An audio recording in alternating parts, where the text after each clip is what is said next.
Hello and good afternoon. My name is Bern Sherwood. I'm the manager for behavioral health programs at the New Orleans Health Department.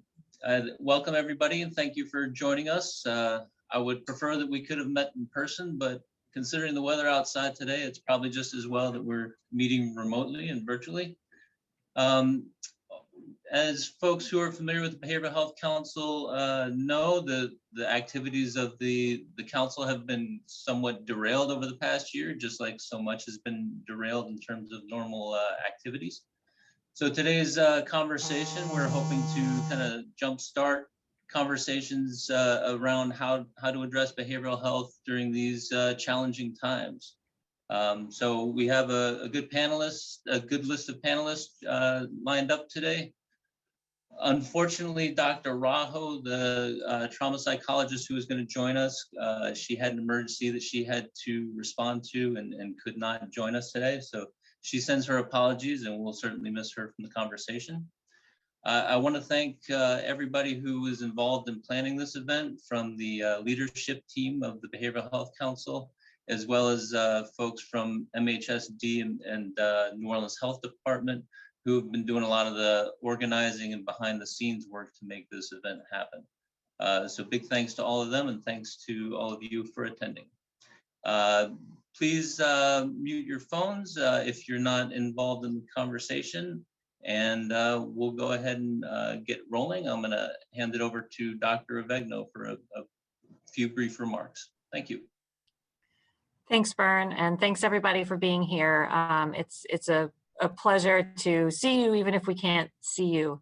You know, for the last 11 months, we have been fighting the acute threat that has been the coronavirus pandemic. How do we keep our loved ones safe? How, those of us who are practitioners, how do we keep our patients safe? How do we prevent any more deaths added to the relentless toll that this has taken on our health as a community and as a society? But I think a lot of times while we're focusing on sort of that acute life threat and keeping people safe and out of the hospital, we may not really take the time to look and understand at the other toll that it's taking, the toll on our mental health, our stress, our anxiety over our health, our economic situation, our loved ones, the disruption of our community, wondering if things are ever going back to normal. And as we sit here today on what would have been Muse's Thursday, in a season that is so dear to all of our hearts here in New Orleans, where it's full of joy, family, community, laughing, eating, dancing, all of those right now are out of reach. And so how do we acknowledge that pain, that grief, that loss? How do we help ourselves? How do we help others get through it so that we're not facing a second surge of tragedy when the threats and we take off our masks and the coronavirus is gone? What we want to do is find out how are ways we can build tools now to protect our community from, you know, what the pandemic's lasting effects might be. So I'm really excited that we have some fantastic experts. We have those with lived experience who are going to talk to us today, and hopefully on this day give us just a little bit more joy, even if we can't have beads and glitter. So Bern, I will hand it back to you.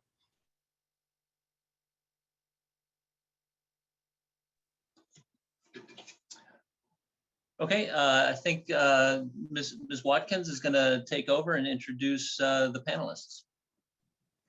Thank you, Bern. Thank you, Dr. Avegno. Good afternoon, everyone. My name is Christina Watkins. I am an anchor at WDSU News, and it is an honor to be here with all of you today. Thank you to the Metropolitan Human Services District, and also thank you to the Behavioral Health Council for having me to talk about something that is affecting every single one of us, and literally has done so for the last 11 months and counting. And now here we are in carnival season. Things are different. You've heard that how many times from all of us on the news? Oh, it's different this year. It's different, but it really is. And as Dr. Avegno said, it does have an impact on a lot of people's mental health. So with that being said, let's go ahead and introduce you to your amazing panelists this afternoon, who you will get to hear from, get their expertise, and also get some of their personal stories of things that they have experienced throughout their life. So let's start with Dr. Chantel Hebert-McGee, who is the Region 1 Director for the Louisiana Department of Health. Dr. McGee, if you can just give us a brief little background of you and your latest title. Congratulations. Thank you again. My name, as mentioned, is Chantel Hebert-McGee. I am a physician, pathologist by training, minority health strategist. I have worked in different sectors, in academia, in the public health sector, in the technology sector, really trying to look at the intersection between health access, technology, and health equity when it comes to just making sure that everyone has access to all the provisions and equity and social, and trying to mitigate the social determinants of health. Thank you so much, Dr. McGee. Really appreciate you. Can't wait to hear everything that you're going to offer for our guests and really all of us here today. We're all going to learn something new. Now let's introduce you to another one of our panelists, Mr. Biff Hitchens. Thank you so much for joining us this afternoon. Hi, my name is Biff Hitchens, or Robert Biff Hitchens, as the state knows me. Well, they don't know me as Biff, but I'm a peer support specialist at Metropolitan Human Services District. If you don't know what that is, it's someone who has lived experience in either addiction or mental health, or both, like me. And our lived experience helps others kind of just, we meet them where they are and kind of relate to them on a different level than clinicians, so we can kind of share our different coping strategies and different things, and we lead groups. So I'm excited to share just whatever today. I'm gonna share some of my story and really just anything that can help others get through this tough time we've been dealing with. So. Mr. Hitchens, thank you so very much. And our last panelist today, Dr. George Singletary, thank you so much for being here this afternoon. We really appreciate it. Thank you for having me, and thanks for telling me what the weather's like. I'm in an office with no windows, so I have no idea. I'm the assistant professor of addiction medicine at Tulane University. I was one of the first graduates of our addiction medicine program that we recently started. And so we're basically trying to make there be more clinicians available to help folks with addiction problems from a medical standpoint. I think one of my main goals is to destigmatize the concept of addiction, because I think that a lot of people suffer and a lot of people are afraid to talk about it. And one of the hugest barriers that we have to getting people the help they need is being that fear of reaching out. And it's just, I think it's great, particularly for people like Biff, peer counselors. I've worked with those as well, and they're just fantastic. I think we need more of them. But right now, part of my role is to have an addiction consult at the VA service for inpatients, trying to catch patients when they're in the hospital for other reasons. Maybe addiction has played a role in that, and help them find resources, as well as help train kind of the oncoming folks for treatment later on in life. We also have a BHG methadone clinic I work at on one day a week, which offers 24 hours methadone injection for people. And we've recently started practice the Creed Group, which is doing a detox program off of Poydras Street there. So that's available to the community as of just a month or so ago. So. Excellent. Dr. Singletary, thank you so much. Thank you so much to our panelists this afternoon. You will be hearing from them in just a few moments, but I do want to remind you this is going to be very engaging. We will have Q&As toward the end. So as you hear things that you may want to ask questions about, please write them down so you don't forget. Do not hesitate to ask questions. This is a free and open conversation, something that we all need to talk about. There will also be some polls, different surveys that we would love for you to participate in. Everything is anonymous. Your name will not show up, but this information you provide us today will really help MHSD as well as BHC get some ideas and different thoughts on how people across our community, across Southeast Louisiana, are feeling when it comes to your mental health and carnival season and the pandemic and all the craziness that we've been dealing with for so long. And lastly, this is recorded. This entire presentation will be recorded. So we just gotta let you know about that.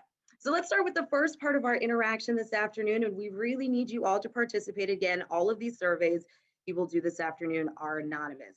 So our first poll, you will have 2 minutes. We want to hear from you, and we encourage you to be honest, open, and transparent, because why? We're not masking our feelings today. We're talking about it. Let's get to the first part right now. 2 minutes on the clock.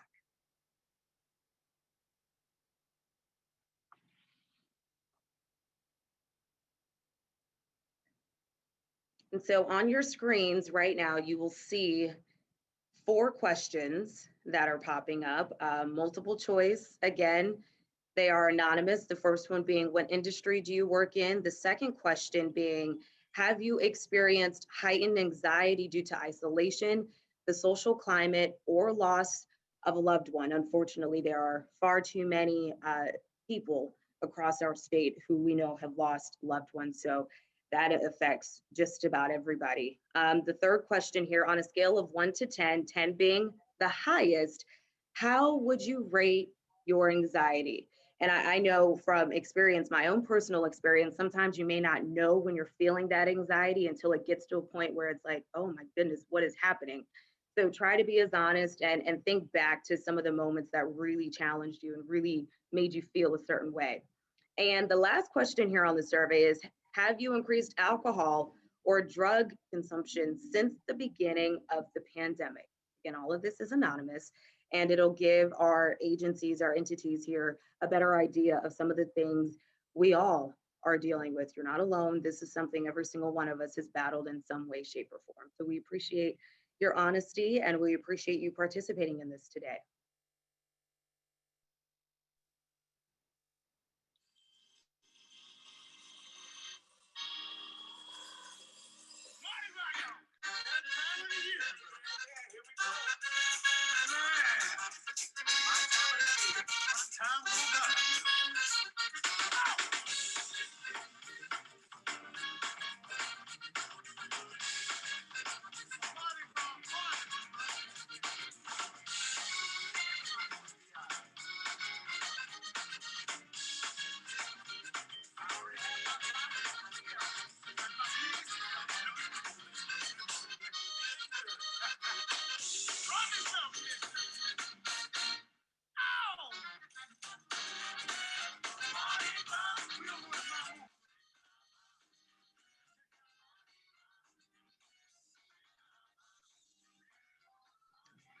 So that is the first poll that we will have today. Again, anonymous, and we will go over those answers and see how many of you decided and how many of you voted and the different things that you shared in just a moment. So let's go ahead and get to some of our questions today, beginning with our panel, because this is why we're here, to talk about it, to get some of your questions answered. Let's start here at the beginning with you, Mr. Hitchens. So much has happened over the last year. We've got a global pandemic, we've got a racial pandemic, political division, social unrest. What are some of the behavioral health impacts you've seen during this time? I've definitely seen definitely, I mean, we talk about anxiety in the poll, more people dealing with anxiety, depression, a loss of a loved one from either COVID or just isolation. I've definitely seen people isolating more, people we work with isolating and trying to reach out. People aren't reaching out as much. They're getting the same old thing every day, not having outdoor activities, things like that, or just your regular, I don't know, just going out to eat with friends and things that we just use to de-stress. So I've definitely noticed an uptick in definitely isolation and depression for sure. And even in those people that weren't necessarily diagnosed with depression before or prone to that in the past. So those are the two main things I've noticed for sure. And all of that has so much to do with some of the poll questions that you all just responded to. I want to go over those results if we can get that pulled back up here. So the first question we had that you all answered, and again, thank you so much for being honest. What industry do you work in? Out of all of the questions here, most said 42% work in behavioral health, 12% of you here work in education, 5% in criminal justice, 2% in hospitality tourism. No one who responded here works in the legal industry. We have 2% in arts, media, entertainment. No one here in the oil gas industry. 9% who are civil servants, public officials, and another 28% who are in the other field. Second question here, have you experienced heightened anxiety due to isolation, the social climate, or loss of a loved one? 77% of you said yes. 23% of you said no. Third question here, on a scale of 1 to 10, 10 of course being the highest, how would you rate your anxiety? No one reported back and said a 1. 7% of you said 2, 12% said 3, 16% of you said 4, 14% of you said 5. Let's see, 21% of you said 6. That was the highest response we've gotten. 14% of you said 7.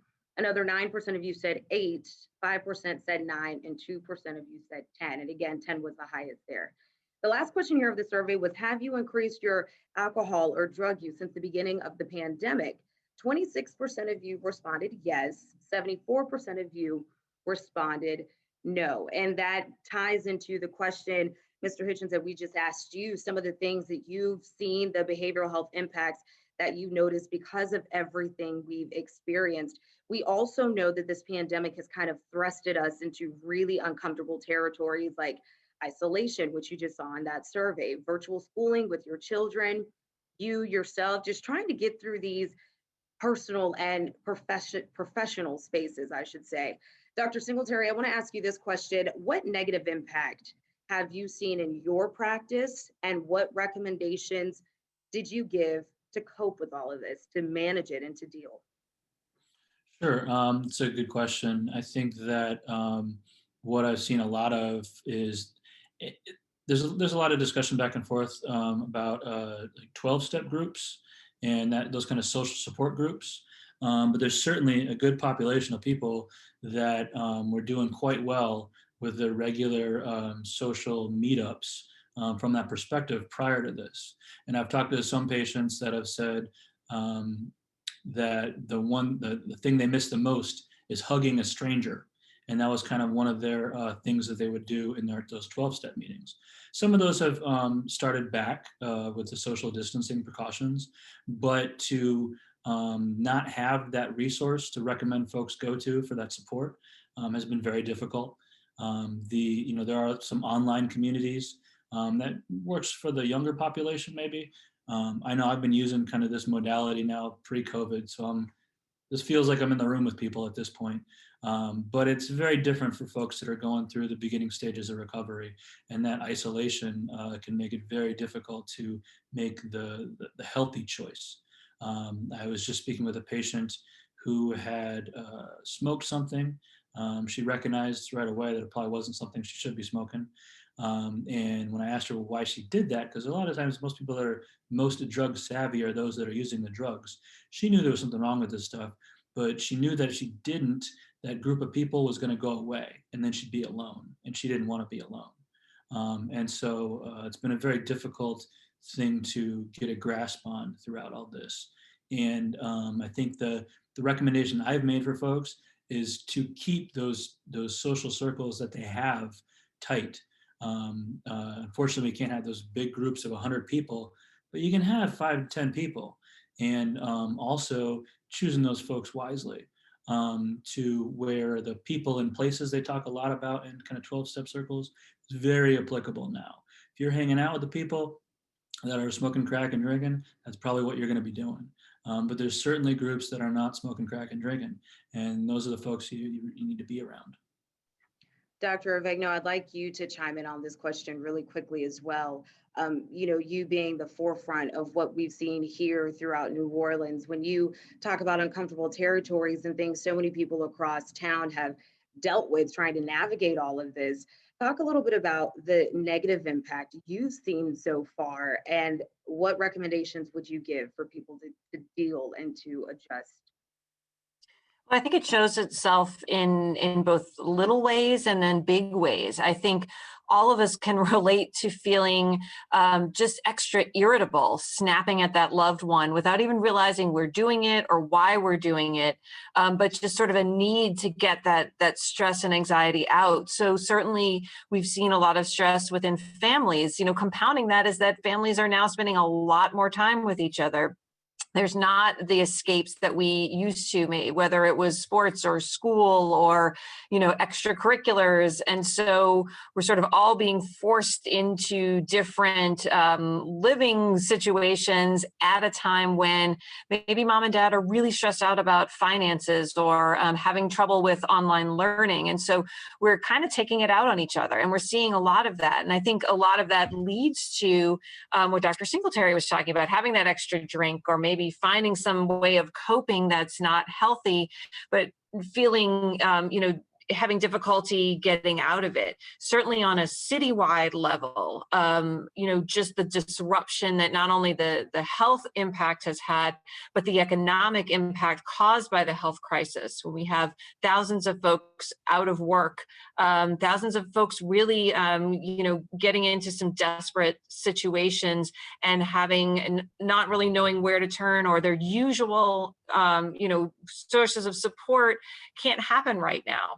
Big family gatherings or other things. And so we're seeing it nationwide. We saw an increase last year in shootings, and that's a health issue, it's an economic issue, and it is likely directly tied to all of the upheaval. So this really affects us at every level, at our personal level and at our community and societal level. And Dr. Abair-McGee, if you can also chime in on that last question really quickly, some of the things that you've seen and your recommendations for people to cope. Well, to piggyback on what Dr. Singletary and Dr. Avegno stated, I think there is increased visibility, and there are pros and cons to that. I think Dr. Avegno spoke to some of the detractors of being in multi-generational crowded housing units and family structure, having multiple individuals being around each other all day. However, I've had a lot of colleagues speak to the fact that many parents were unaware of the issues that their children had and the gravity of those issues, or people have somewhat been able to silo their behavioral health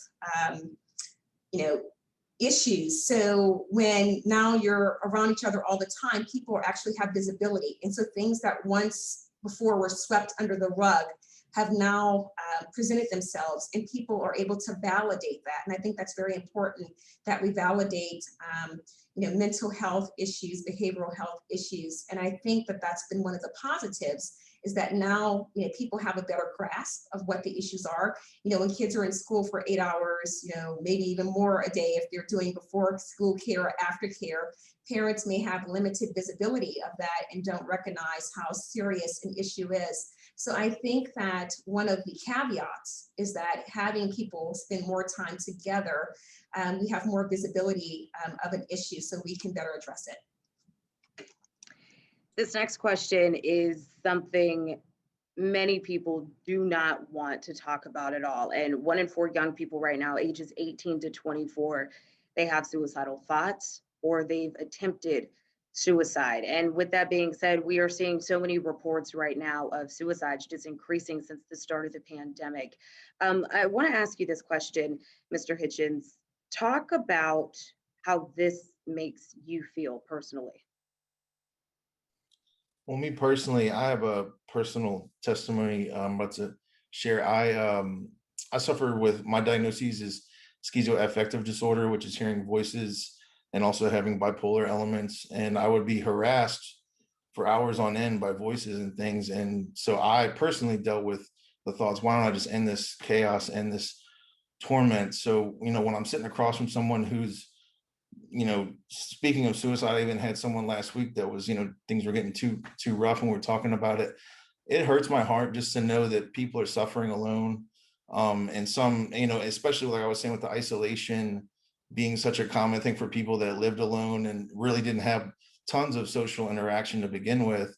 It's just, it really, I don't know, it's definitely, I definitely can see why there is an uptick, because people are suffering in silence. And my big thing is to anyone out there paying attention to this is that, like, if you have any thoughts that someone might be feeling that way, just reach out, like a simple text, or just, like, how you doing? Just, you're not being invasive. Don't go in and be like, are you, it doesn't have to be an uncomfortable conversation, just something real, just heartfelt, showing that you care. And you'll be surprised how many people have said stories of oh, I got, this person called and it made me rethink my decision, or, this family member reached out and I didn't feel alone. And so really just if there's any doubt, just definitely it's always better to reach out.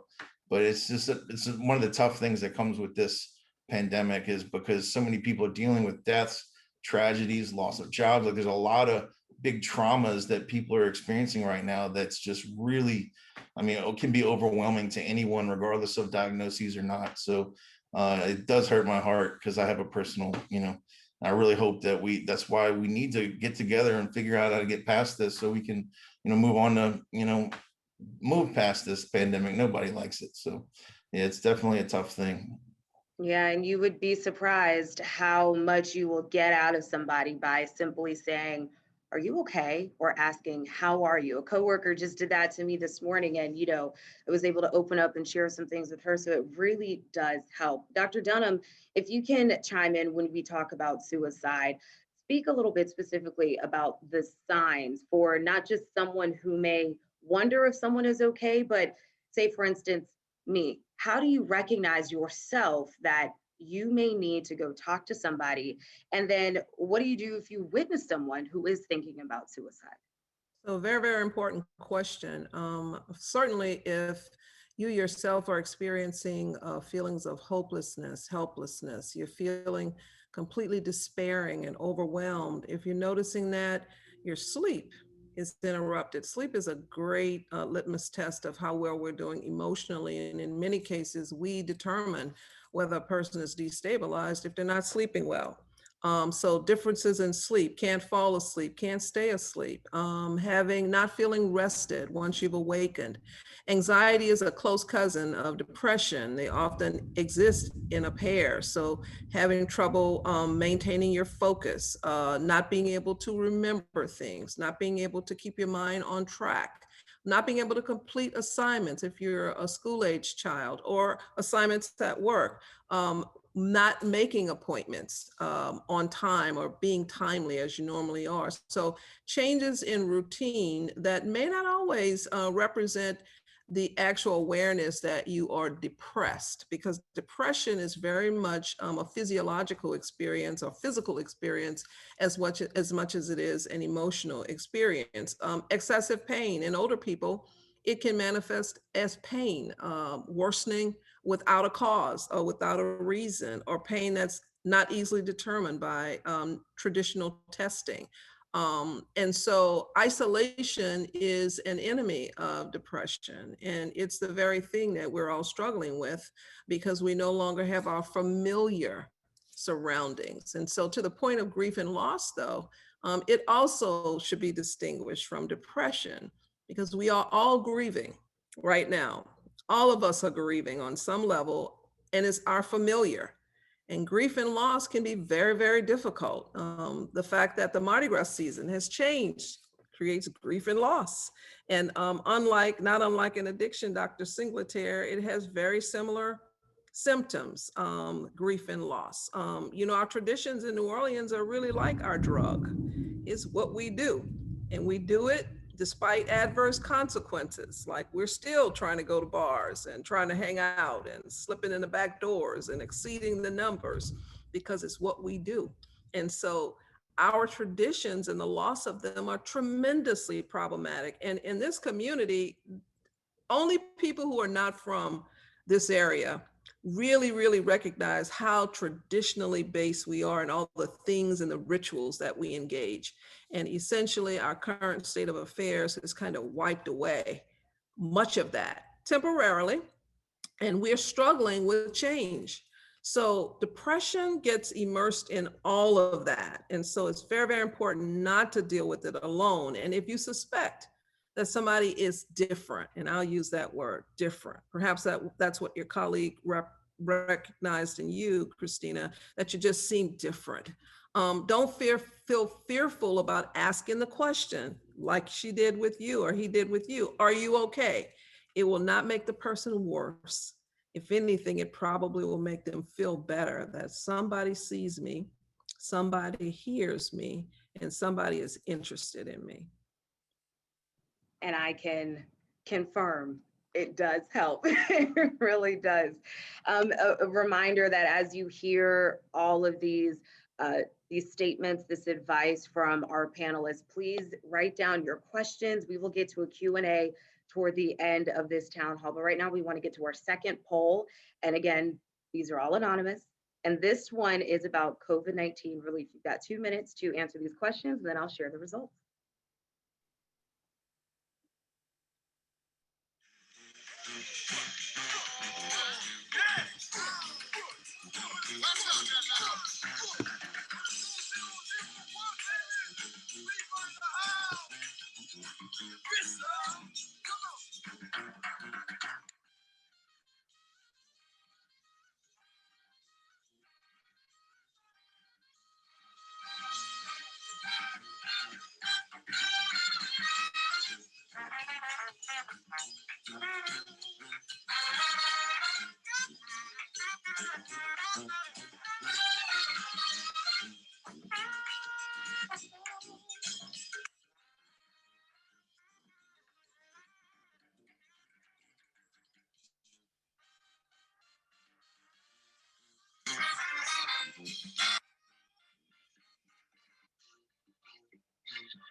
All right, thank you again for everyone who is joining us today and who is participating in these results. Let's get to the survey. Let's get to the results for you. So the first question, have you been vaccinated? 62% of you said yes. 38% of you said no. Second question here, do you feel that you've been well informed about the COVID-19 vaccine? 90% of you said yes. 10% of you said no. Lastly, the third question here, have you found the vaccination to be easily accessible? 46% of you said yes, 54% of you said no. And that leads us to our next presentation from Dr. Abiram McGee, again from the State Department of Health. Dr. McGee, thank you so much again for your time today. You are here on the forefront dealing with all of this, with the vaccines, with these cases, getting this information out. Let's hear from you. Okay, so today I'm going to talk to you about behavioral health at the intersection of disaster, social justice, and public health. Next slide. I think it's important to know that of all the high health index countries, the US ranks highest when it comes to individuals who feel that their mental health has been exacerbated during this pandemic. If we look at a national map, we can see there's variability in the stress that this pandemic has caused on individuals in their mental health. Next slide. If we look at Louisiana in particular, there is a weekly pulse survey that comes out from the US Census, and it's shown that when it comes to housing insecurity, likelihood of eviction, difficulty paying bills, food insecurity, Louisiana ranks highest in the nation. Next. And this is because of social justice and health equity issues, social justice being things that, such as privilege, wealth, opportunity. And we know that there are political determinants to these factors. Next slide. And so one of the issues is that when we look at vaccine hesitancy and look at the primary drivers of hesitancy, next, that one of those drivers happens to be distrust when it comes to the motivations behind the vaccine. So if that happens to be, politics or economics, there are issues that we know that people are concerned about, because unfortunately, healthcare is not a sanctum. It's not a sanctuary, and there are political and business motivations that affect healthcare. Next. And so, not getting into detail, there are things called political determinants of health, which affect population health, meaning that we all have our own ideology when it comes to race, sex, gender, how we feel about the values that we have, and we elect people who we want to represent our personal values, and they help determine and shape the laws that are centered around population health. Next. And so those places where we have the largest inequities when it comes to health, as well as social justice, are the same locations that are least likely to want to receive the COVID vaccine. Next. And those places happen to be in the Deep South, including Louisiana. Next. So there are multiple myths. So, moving away from the political determinants of why people are vaccine hesitant, we have to also look at the myths that have been perpetuated on social media. So I'm not going to really do a deep dive into the vaccine being developed too quickly. We know that it went through all the stages and phases, and it received emergency use authorization. What I will speak to is that people have said, if I take this vaccine, I'm actually going to get the virus. So to put this simple, the way I tell my patients is that what you're getting is a spike protein. It's on the surface. It's not anything that actually is the virus itself. So if I was to give you the Michael Jackson glove, it's not going to change you to Michael Jackson. If I give you the shoes from the Wizard of Oz, it's not going to take you to the Wiz. So giving you the spike protein with the mRNA is only going to give a marker to the immune system. You're not actually getting the virus. So therefore, you're not going to test positive for the virus after being vaccinated. Next slide. Another issue that has been huge and has gotten a lot of press and has been reverberated is when it comes to myths around the vaccine, saying that the spike protein resembles the protein that is in the placenta, so therefore it would affect fertility. And so, in our lifetime, our immune system is exposed to trillions of pathogens, and they're able to distinguish them. Now, in my lifetime, people have said, hey, Chantel, you sort of remind me of Janet Jackson. However, paparazzi has never taken my picture. No one has ever asked me for an autograph, right? Because we are able to distinguish people even though they may share certain features. So our immune system is able to distinguish between a placenta protein and the protein in this vaccine. And so, this is not a concern, and there is no data to suggest that the current vaccines will affect fertility. Next slide. So this is my final slide, and this is the take-home message. There was a survey that was conducted asking people who do they trust and who can convince them to actually take the vaccine. And it's not the governor, it's not political figures, it's not celebrities, it's not their spiritual leaders, it's not their family members. Actually, the most trusted person happens to be their doctor or health provider. Next. And unfortunately, in communities that are marginalized, whether we're talking about minorities, whether we're talking about low-income individuals, including people who are part of the behavioral health community, they are the most likely to not have regular interaction with a provider. Next. So that's why it's important that we focus on these relationships, because ultimately you are going to be the trusted resource that they go to and who can probably convince them most that their life is of value, that there is a sanctuary within you when it comes to their health, and convince them to take the vaccine. Thank you. Dr. McGee, I want to follow up here. Thank you so much for that presentation. Really good stats and a good perspective on what we're seeing, not just here in Southeast Louisiana, but also different areas outside of our state. Dr. McGee, you being from the South, New Orleans native, talk about the stigma you were seeing in the Black community. When I last checked, as far as the stats of how many Black people statewide have gotten vaccinated, as of this morning, it was around 16, 17%, not very many. Talk a little bit about the stigma in the Black community and why that number is so low. Right, so I think there's a lot of skepticism. I think there are definitely historical factors, right, that contribute to this. And so whether we talk about, the history of experimentation, the history of being marginalized and not being included, And I think that these things have not just the lore, but they have been pervasive. We know that there's definitely a social component, a social justice component, where many minorities feel that they have been mistreated. And so now you want us to take and to embrace something that is coming from, multiple entities. And even though we want to believe that health and science is separate from the rest of the fabric, in reality, we know that it's not.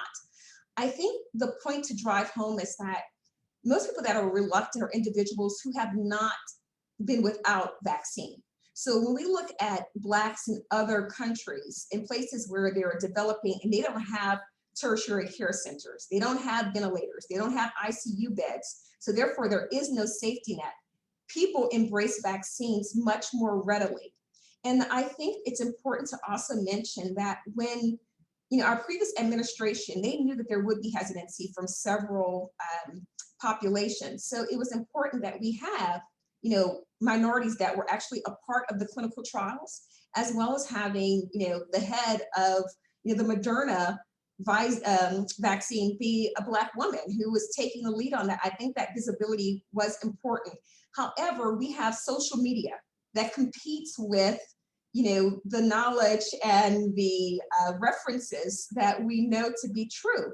So even though I can talk about Kemezia, being this great, doctor who was at the forefront of the vaccine, there can be someone who has no credentials but has 30,000 followers who is saying that the vaccine made my arm itch and I don't want to get it. And we know in previous, generations, people who did not have the vaccine. I mean, I speak to my own narrative with my grandmother. She recently passed away during this pandemic, but she was waiting on the vaccine because she happened to be orphaned as a child. So being Black, being Catholic, and being in an orphanage, she was not given DPT, and she developed diphtheria, which actually, caused this huge, mucus clot in the back of her neck. And ultimately, she was, on her deathbed. And so she was a huge proponent of vaccines because she knows what it's like not to be given access and not to have vaccinations. So our older generation, those who are over 50, they all want the vaccine. It's our younger individuals that are more hesitant because, as I mentioned, they don't know what it's like to be without a safety net. Dr. Singletary, I saw you over there chuckling a little bit when Dr. McGee brought up social media and different things that are going around, misinformation, comments, whatever is floating around on social media. That is something that, you all would consider, it unfortunately serves right now, social media does, as a primary source of information for a lot of people. So with that being said, with all the misinformation going around, how would you suggest the community get well informed, specifically the Black community, because we know that that is an area where there are a lot of questions right now. How would you advise them to get their information, as well as having access to reliable sources, particularly when it comes to this vaccine? So part of what made me think about it was obviously at the VA, we've got our big fancy deep freezers. We were one of the first people here to be able to go get vaccinated. And they've got it set up in a gym. And I went in there and they have you wait for your 15 minutes. And I was sitting next to some other employee who is a Black female, worked in one of the departments here. And she called me over. She wanted me to look at something on her phone. And she's showing me a clip from Instagram of someone turning into a zombie from the vaccine. And I was just, she thought it was funny because she's in there getting her vaccine. But I was like, please don't share this. And please put your own stuff up there to kind of combat some of this stuff. So, I've had a couple acquaintances of mine and colleagues that I've seen throughout the hospital. And I say, you get your vaccine yet? You get your vaccine yet? And first time, no, doc, I don't know about that. And so I'll have a conversation with them. Second time I saw her, you could tell she was starting to teeter. Same thing, same conversation. And then she sends me a picture the next day of herself getting her vaccine. And I was like, that's great. Share that, please. Tell everyone that you're doing just fine if you're getting your vaccine. So, that's the only thing I have to offer is once I get somebody to get their vaccine, great, tell everybody. And don't talk about microchips and the rest of it, because that's just it's funny, but it's not funny because people are believing it. Dr. McGee, really quickly, and don't forget, please, in your chat right here, there is a Q&A part. We want to get your questions answered to our panel of experts this afternoon. Anything you want to ask, please don't forget to write that in the chat so that you can get your questions answered. Really quickly, Dr. McGee, let's talk about the first phase of the vaccination here. I know we at WDSU, we get emails constantly about people saying, I can't get to my appointment canceled on me. I was scheduled to get this and now it got pushed back. A lot of different difficulties, to put it out there, that people have dealt with. What are your thoughts on this when it comes to the first round of the vaccines in the priority group right now? And what can be done to decrease these challenges for so many people who do want to get it right now? So that's a loaded question, but I will try to parse it out as simple as possible. I think the largest issue or the overwhelming issue is that demand outpaces supply. So we just don't have enough vaccine to give to everyone at once, which is why we did a community needs-based assessment to figure out who is most vulnerable, who's most likely to have hospitalizations, higher morbidity, mortality, cause significant health burden. And the individuals based upon in Louisiana who have actually succumbed to COVID have been adults over the age of 70 and are underrepresented minority groups. And so in trying to make sure that we are judicious in our allocation, we have purposely decentralized our approach, meaning that we have engaged with the hospitals, FQHCs, pharmacies, and medical providers to try to make sure that we are getting this vaccine to every possible outlet in order for people to be able to get access. We recognize that there are language barriers, that there are transportation barriers. So doing, looking at our SBI map, we were able to determine the areas that are most vulnerable and try to actually place vaccine in those communities. Now, bottlenecking is that we can't control the staffing capacity at those locations, like how many pharmacists, how many individuals are able to actually provide an injection in an hour. That is something beyond OPH or LDH capabilities. That's why we're trying to get vaccine in as many providers' hands as possible. Right now, we have over 2,000 providers who have enrolled, but unfortunately, we only have enough vaccine to get to 378 providers. So as soon as we get this single dose vaccine, which should be coming in March, they'll give us more supply, more availability, and hopefully we can move more quickly through the different tiers. Excellent response, Dr. McGee. Thank you. We're going to get to Q&A. Thank you so much for our attendees who are posting questions. Continue to do so. We will try to get as many of them answered as we can. Dr. Dunham, there was a question here from one of our attendees who asks, how do you approach young people who deny that they have a problem and think smoking pot seems to be their best outlet? So that probably is the universal question of the day for many people, not just young people. And I would submit that young people get those ideas from older people. And so we can't deal with one without the other. But I think it's important for people to understand that pot is not innocent at all. And it's also not pure. So it would be different, I presume, if you were smoking a substance that had gone through the rigors of the FDA process, wherein it took years to study it and made sure that it's reproduced in a purified form without all of those hundreds of carcinogens and contaminants in it. If it were produced that way, maybe we could have a safe conversation about smoking pot, but it is absolutely not that case at all. And so in most cases, we know not what is in a marijuana joint or a blunt.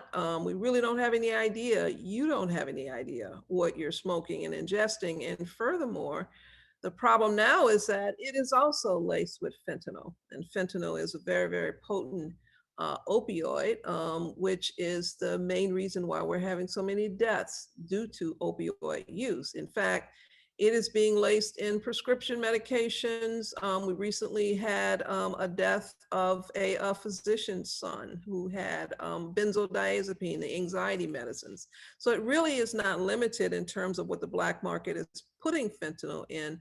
Marijuana is no exception. There's a lot of data out there to support the fact that you're not quite as bright and quite as sharp as you could be if you were not smoking marijuana. There are issues with motivation. There's issues with academic performance as relates to that. So I think that there are lots of reasons why people are experiencing anxiety, as we've been discussing, and anxiety is worse now. It doesn't change the fact, though, that the choices we make to address our anxiety can either complicate the situation more or it can complicate it less. Marijuana has never been innocent in this conversation, and it will continue to not be innocent. In fact, it's becoming more and more deadly as it is laced with things like really, really potent opioids. Can I jump in there real quick too? Of course, one of the please. things, because I obviously deal with some of these questions a lot too, and one of the things I try to tell people to picture in their head is if you got a drug dealer who's selling a bunch of stuff, he's going to have baggies on a table, and those baggies are going to get mixed up. He's going to put them in baggies so he can move on to the next product. I can't picture the drug dealer wiping down the countertop and clearing everything off in between batches of drugs. And so the concern is all it takes is a little bit of fentanyl dust in one of those bags of marijuana to kill somebody. And that's one of the things that I'll kind of point out to folks to maybe encourage them to reconsider using an illicitly obtained substance. And then from an adolescent perspective, we know that brains don't stop developing at the age of 18, right? That's kind of this artificially determined age of adulthood that doesn't exist for a brain in reality. And your brain in reality is going to continue to develop up until late 20s, is what we're kind of looking at this point. And so when you throw marijuana into a brain that's learning connections, which it's still doing at that stage, those connections may never form at that point. And so that's, I think, one of the biggest risks to youth in marijuana use, which I'm certainly not promoting it for use amongst adults either. But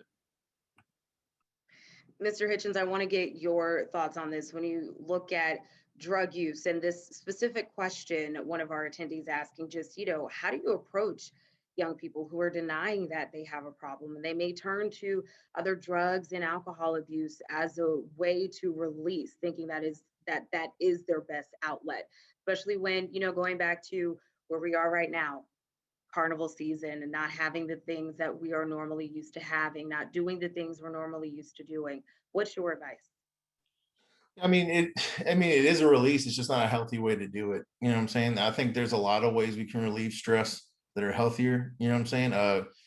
I personally had a history of drug abuse and tried to self-medicate, is what we call it, mental health symptoms with marijuana. And for a bit, it kind of feels like you're doing okay. And then all of a sudden, crash burn. It's like you can't be high all the time, and then your sleep gets disrupted. And like Dr. Dunham said, there's all kind of stuff in all these, you don't know what you're getting. You're buying it from some random guy, you know what I'm saying? So there's so many variables when it comes to self-medicating, and those that don't have a mental health diagnosis, it's just try and find those healthy ways to, cope with, whether it be the trauma or just boredom. It's just like, we shouldn't just seek to have, drugs and alcohol as our only outlet. So I find healthy outlets.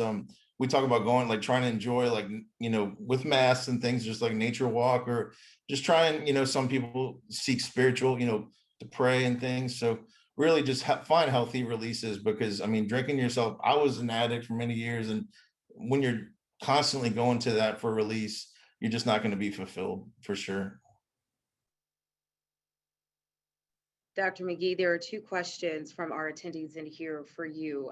One of the questions is, when will the age to get a vaccine drop to 60 and above?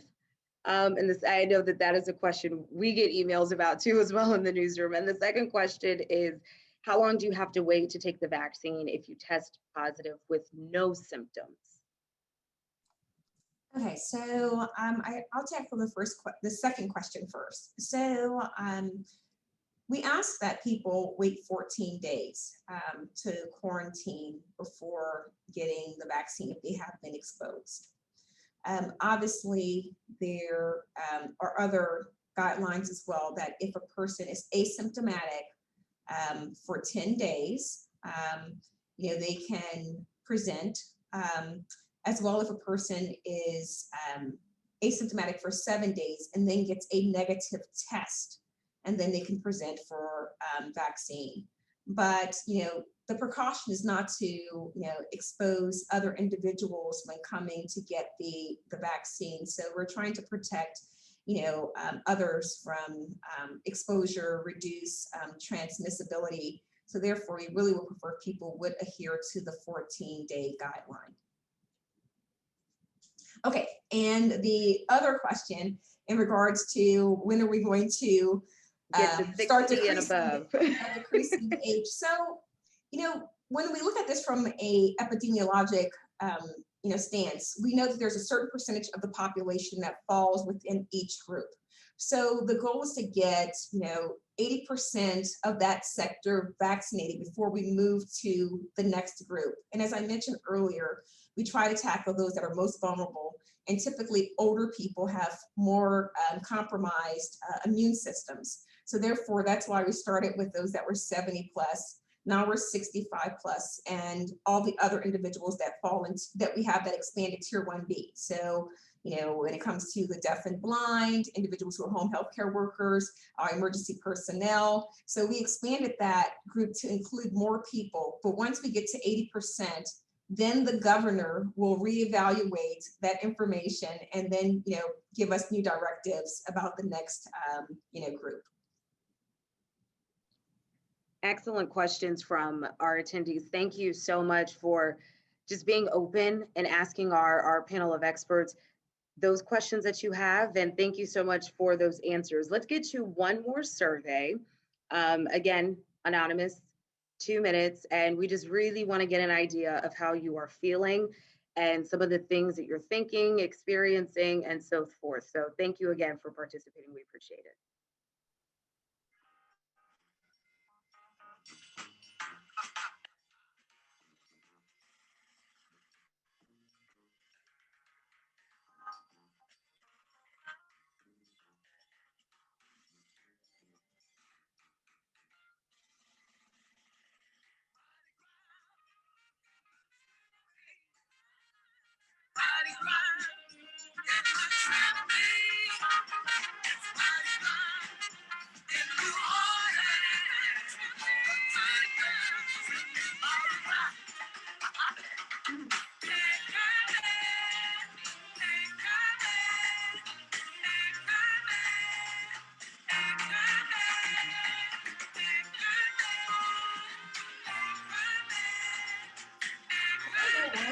Question on king cake.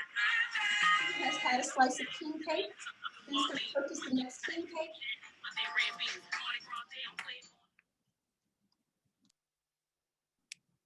Dr. McGeedam, you heard Mike talking about king cake over here.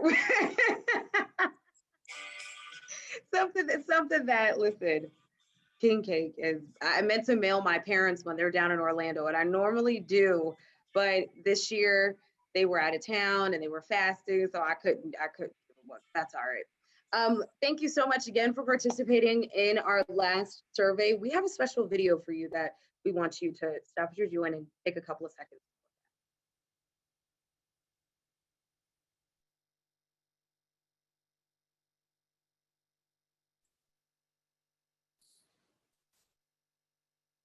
Now, MHSD offers mental health and addiction services through our on-demand telepsych technology.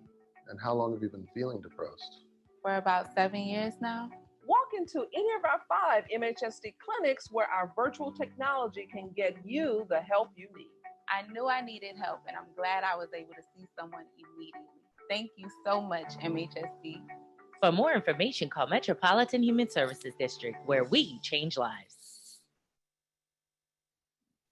And to talk a little bit more about the new resources that are available for you, Dr. Dunham, if you can join us and explain a little bit more about the telehealth counseling and some of the resources available for all of our attendees.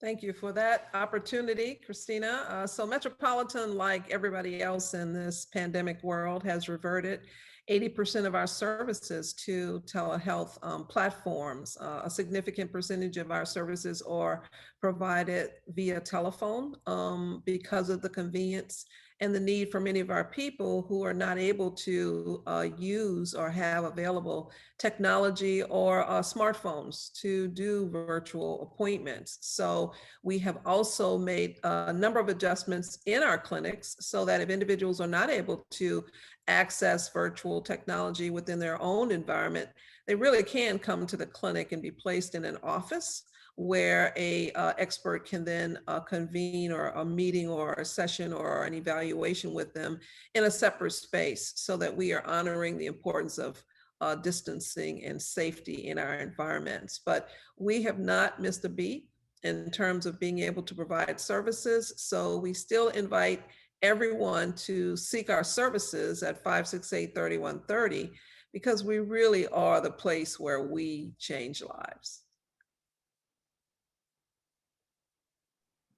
Thank you so much, Dr. Dunham. Thank you so much to our incredible panel today, to the Louisiana Department of Health, the Behavioral Health Council, the New Orleans Health Department, as well as the Metropolitan Human Services District. Thank you so very much to each and every one of you.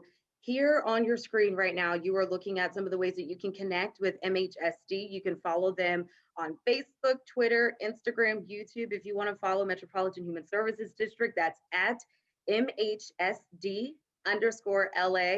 The New Orleans Health Department is at NOLA Health Department on all of those social media platforms. They're very interactive, very engaging. I encourage you all to follow them. More importantly, I encourage you to reach out, help one another, ask someone, are you okay? Ask someone, how are you feeling today? And genuinely mean it. Because as I shared at the beginning of this, when a coworker asked me that today, it just gave me that moment to just talk.